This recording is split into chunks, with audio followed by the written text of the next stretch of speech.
Problem pada real price pada oil product maupun crude oil, pada minyak olahan dan pada minyak mentah. Itu tidak transparan, itu tidak terbuka gitu. Nah, kebanggaan yang mereka bilang mereka berhasil ngebongkar Petra sampai akhirnya ngebentuk integrated supply chain, mestinya harus diungkapkan ke publik. Di mana kelebihannya? Itu terbuka ke publik tidak?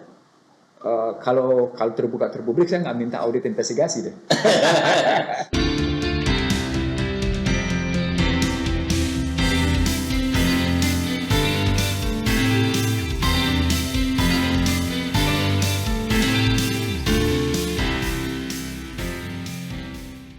Assalamualaikum warahmatullahi wabarakatuh. Waalaikumsalam warahmatullahi wabarakatuh. Para pemirsa Bincang Perubahan Channel dimanapun berada di seluruh penjuru negeri, kali ini kita ingin membahas satu topik yang sangat penting dan ini belum terungkap di berbagai media maupun di berbagai pemberitaan lain, dan kita berharap ini sesuatu yang sangat krusial yang bisa kita pahami.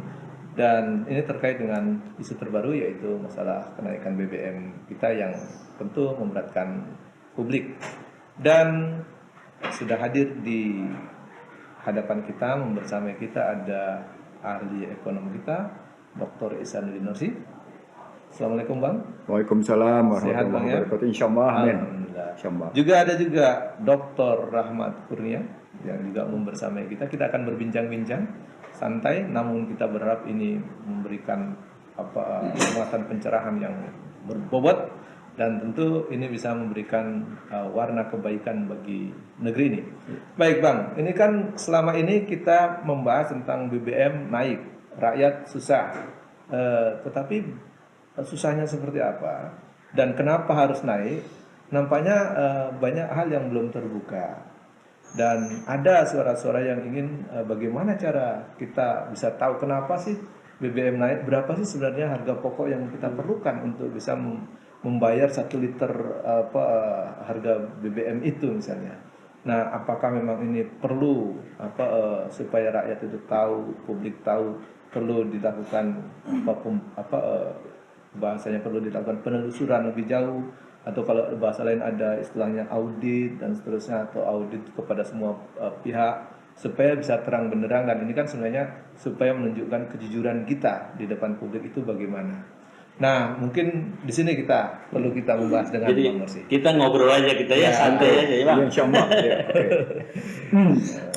Bismillahirrahmanirrahim. Kalau kita bicara biaya pokok produksi, sebenarnya ini isu kuno, istilah saya. Ini isu lama yang tidak pernah terungkap dengan baik ke publik. Ketika rejim SBY manggung, saat BBM dinaikkan pada Maret dan Oktober, berbagai media arus utama meliput tentang bagaimana biaya pokok produksi dengan narasumber kebetulan saya gitu. Karena memang kebetulan saya yang sibuk-sibuk bicara tentang biaya pokok produksi. Hingga hari ini sesungguhnya dia berganti-ganti sampai dengan akhir 2005, metode perhitungannya adalah biaya plus fee. Berapa biayanya ditambah dengan fee. Tapi sejak yang namanya 2006 sampai dengan sekarang, itu perhitungannya menjadi berapa biaya, berapa kemudian biaya impor maksudnya, lalu kemudian biaya produksi, berapa alfa yang mau diberikan, keuntungan diambil, ditambah dengan pajak.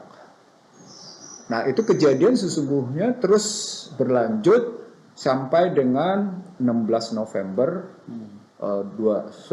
sampai dengan 17 November 2014, ketika harga bensin premium diubah dari 6.500 ke 8.500. Itu zaman rejim siapa?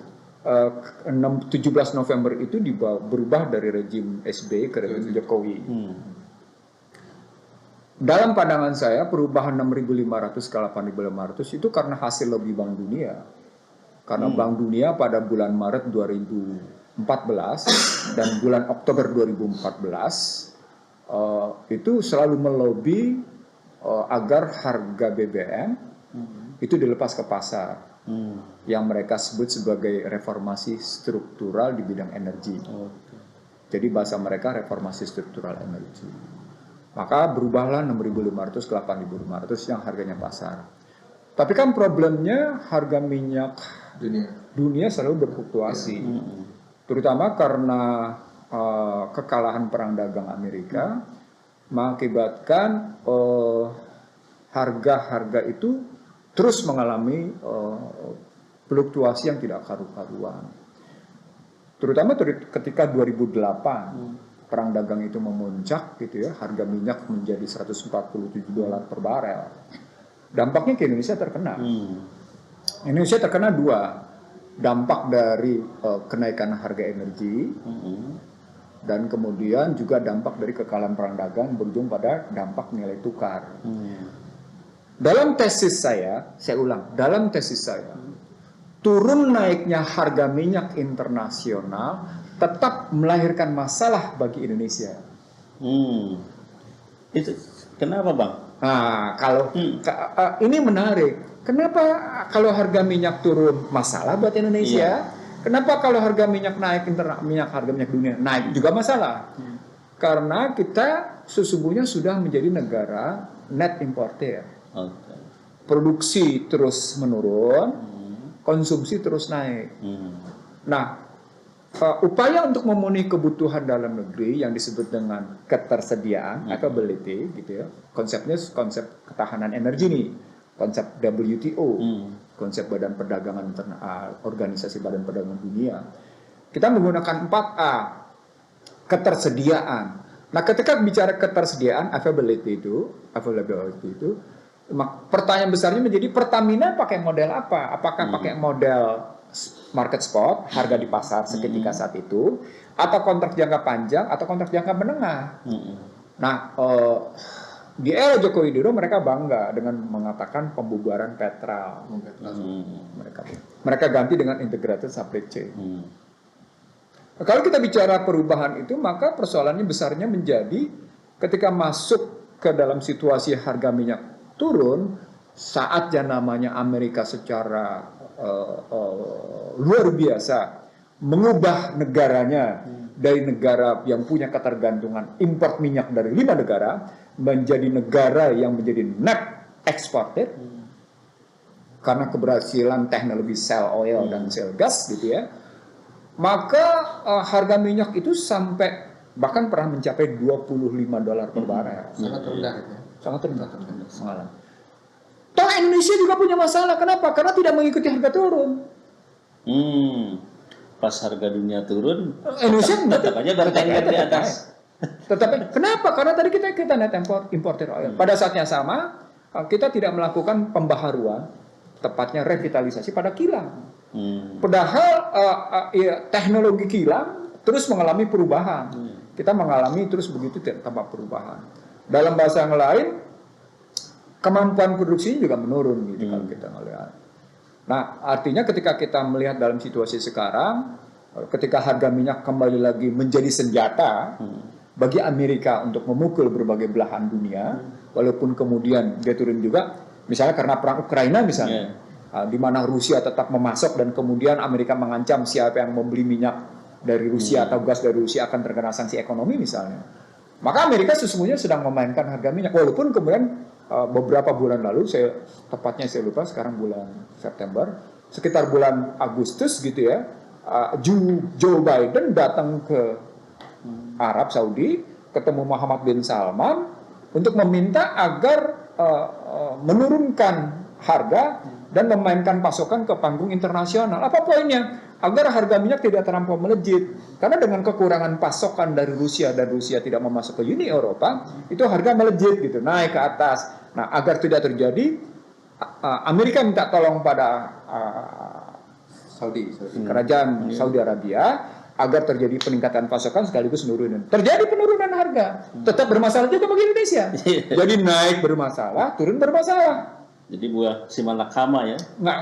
Kenapa tadi? Karena sesungguhnya kita menjadi bangsa yang sangat tergantung pada import energi.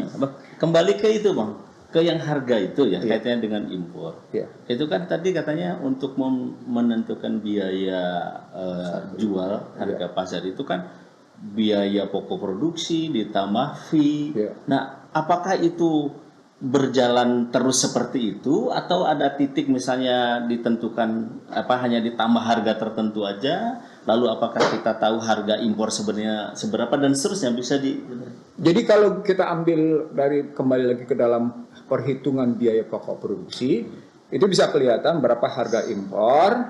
Kemudian impornya dua nih, impornya pada crude oil, minyak mentah, dan oil product, minyak olahan. Nanti beda nih maknanya karena sangat tergantung pada berapa kilang kita berproduksi. Menurut Pertamina, dalam data Pertamina, katanya kilang kita mampu mengolah sampai sebesar 1 juta barel. Jadi dalam data yang saya terima, katanya Pertamina mampu mengolah sampai dengan 1 juta barel. Terbesar ada di Balikpapan, lalu ada di Balongan, ada di Cilacap, lalu ada di Kasim, lalu ada beberapa tempat totalnya sampai 1 juta barel gitu.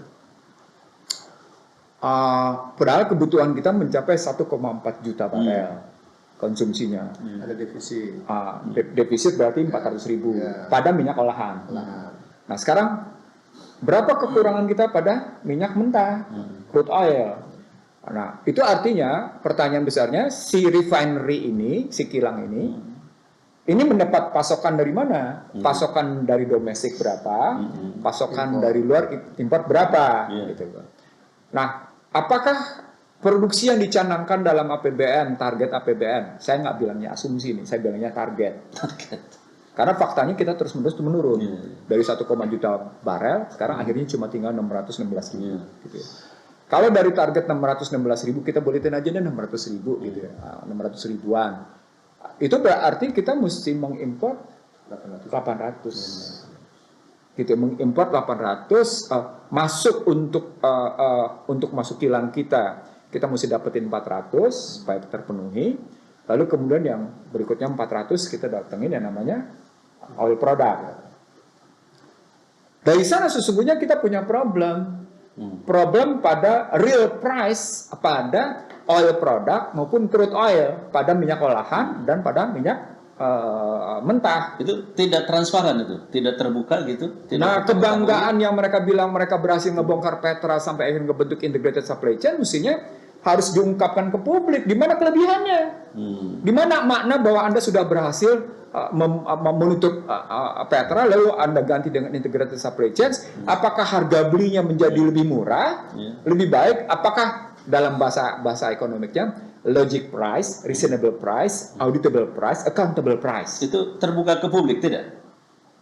Kalau terbuka terpublik saya nggak minta audit investigasi deh. Oh, berarti nggak terbuka ya? Oh iya. Jadi artinya kita nggak dapetin harga yang logik, yang cukup beralasan, yang bisa diaudit, yang kemudian memang bisa dipertanggungjawabkan, accountable price gitu ya, auditable and accountable price gitu. Kalau kita bilang seperti itu, maka kita harus ngebongkar biaya impor crude dan biaya impor oil product.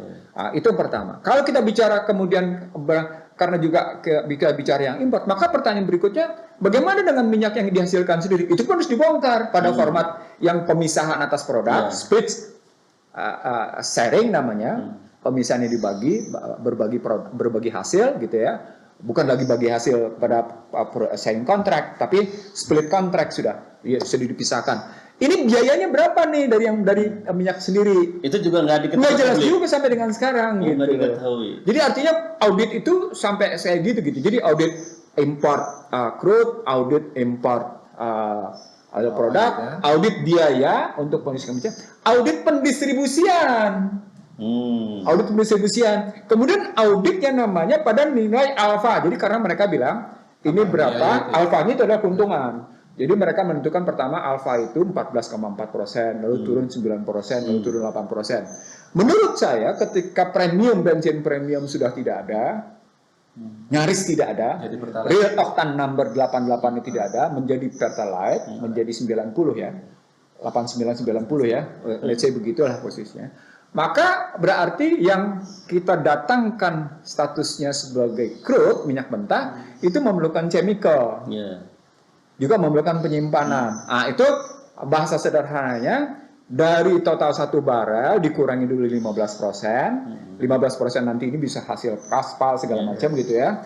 Lalu jumlah yang tersisa itu yang bisa diproduk, yang bisa dijual, tapi dengan tambahan chemical menjadi pertalite.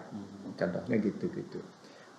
Itu bisa dihitung sesungguhnya. Nah, dalam hitungan saya, jika harganya $80 per barel, $80 per barel, ditambah dengan kemudian macam-macam biaya pengolahan, biaya chemical, biaya tanking, dia menjadi sekitar Rp9.817 Itu harga per pasar. liter. Harga pasar. Harga pasar. Harga pasar. Karena beli minyaknya Sudah harga pasar. Ada harga pasar. Berdasarkan harga di Singapura, means oil price Singapura. Berarti kalau harganya 10.000, sebenarnya itu udah harga pasar ya? Sudah dapat paling tidak Rp120 untungnya. Artinya subsidi juga nggak ada. Sudah gitu. dapat, gitu. Nggak ada subsidi sama sekali. Oh. Jadi harga 10.000 itu dalam hitungan saya, jika harganya $80 per barel, maka harga 10.000 itu bukan harga subsidi. Nah, tetapi untuk memastikan ini, gitu ya, sekali lagi untuk memastikan ini, ya audit saja, dibuka aja. Oh. Jadi iya, jadi untuk menyatakan bahwa memang tidak ada kedustaan, tidak ada kecurangan gitu. Menarik Bang. Jadi ketika dikatakan perlu ada audit investigatif, tapi kan dalam konteks Islam juga seperti itu kan, karena kan dalam hadis Nabi kan dikatakan al-imamu ra'in wa huwa mas'ulun an ra'yatihi. Iya.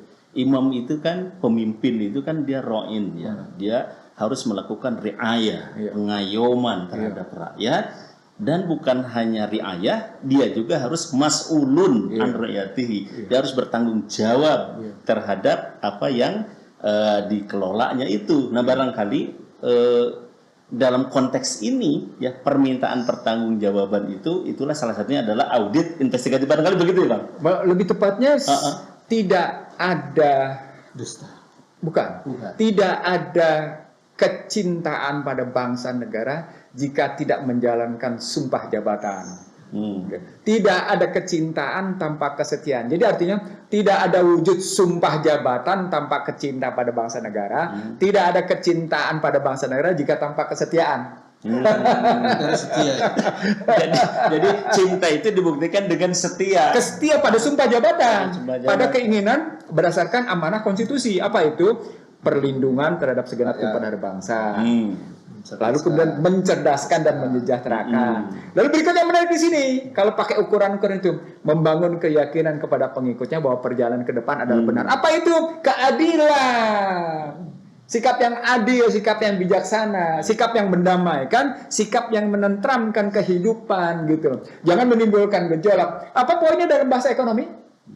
Stabilitas harga. Jadi dalam ketika kita bicara apa sih kedamaian dalam ekonomi, stabilitas harga.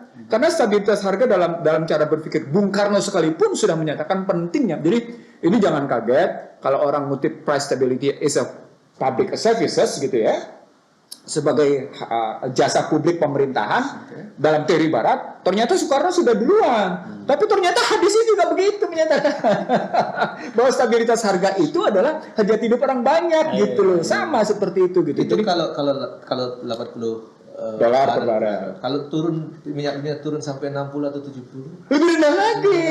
Bahkan kalau sampai dengan 70 hitungan saya cuma 8.000 sekian. 8.000 sekian jatuhnya gitu, jadi sangat tergantung sekali pada harga. Nah, ini kan kecenderungan minyak internasional, harga minyak mentah internasional menurun. Ya. Loh, pada saat dia menurun harganya Anda naikin, maka persoalan pokoknya sejak awal saya bilang Anda sedang merealokasi subsidi. Nah, begitu sampai subsidi, ya kita bicara yang akan datang. Gitu. Oke. Kembali ke tadi. Ya. Bahwa pentingnya ada audit investigatif dan sebagainya. Berarti kan ini sebenarnya bukti kecintaan bagi rakyat, bagi masyarakat supaya harga itu ketahuan stabil tidaknya, penyebabnya apa gitu ya. Bahasa sederhananya begini. Kalau selama ini Anda dituding sebagai the king of lip service, kali ini Anda sedang membuktikan the king of the truth. Iya dong. Di situ dong. Anda dituding oleh mahasiswa sebagai the king of lip service, maka dalam kesempatan harga kali ini Anda diminta untuk the king of the truth. Raja dari sebuah kebenaran gitu. Tinggal buktikan. Iya, mau apa enggak gitu. Nanti Harus segera dilakukan. Gitu. Jadi tentu kita juga ingin harga minyak dunia tidak terlalu tinggi-tinggi amat ya. Jadi bisa harga itu tetap stabil, tidak terlalu tinggi, tidak terlalu jatuh gitu, sehingga ekonomi juga stabil. Ini menarik nih pernyataan Anda, harga minyak dunia tidak terlampau tinggi-tinggi banget. Kemarin Amerika mengeluarkan pernyataan, siapa saja yang membeli minyak dari Rusia akan terkena sanksi dari Amerika. Gitu. Intervensi itu betul. Satu, tunggu dulu. Sebaliknya Putin menyatakan begini. Kami akan menghentikan pasokan total gas dan minyak ke dunia Eropa. Apa poinnya? Musim dingin di Eropa terancam tidak ada pemanas. Karena tidak ada pasokan. Pasokan dari Amerika tidak terjamin. Amerika selama ini menjamin kekurangan pasokan dari Rusia diganti oleh pasokan dari Amerika. Gitu loh. Digantikan. Tapi seberapa kuat sih musim dingin kan akan berkepanjangan nih. Jadi sudah mulai September, naik ke Oktober makin dingin, Desember sampai -10 loh. Jangan tanggung, minusnya -10 itu bergerak dari -7 sampai -10 terus. Anda butuh pemanas. Anda nggak punya pasokan. Kebayang. Itu produk dari perang dagang besar ya kan? Kalau saya bilangnya energy price war. Perang harga energi. Nah, Indonesia baik yang namanya industrial manufacture war atau trade war dan energy price war yang akan berdampak pada yang disebut dengan currency war selalu terkena. Currency war-nya terkena.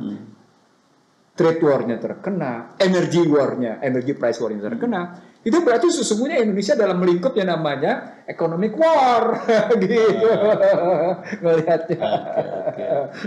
Jadi balik lagi, bagaimana kita mesti menghitung itu semua? Ya udah kita serahkan saja.